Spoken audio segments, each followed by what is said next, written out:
Il-Maltin ilna aktar minn 7 snin użaw l-euro fil-ħajja ta' kuljum, iżda da tinstema' spiss il-frażi dwar kemm dawn l-euro ma jiswew xejn. Fi kliem ieħor kemm tixtri ftit affarijiet b'50 jew 100 euro li jkollok fil-but.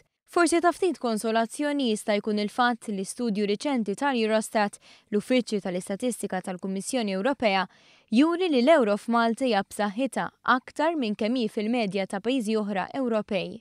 Dan meta wieħed ikun qed jikkunsidra s-saħħa li għandu konsumatur meta jmur jixtri, xi ħaġa li l-ekonomisti jirreferu għaliha bħala purchasing power. Din l-analiżi li tqabbel id-diversi pajjiżi membri tal-Unjoni Ewropea issib li xirja li tiswa medja ta' 100 euro fil-pajjiżi taż-żona euro f'Malta tiswa 83 euro.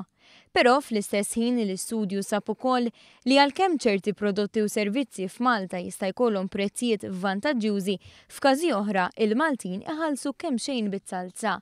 Bħal meta jiġu biex iħallsu lill-kumpaniji tat-telefonija għas-servizzi li jieħdu fuq il-mobiles tagħhom.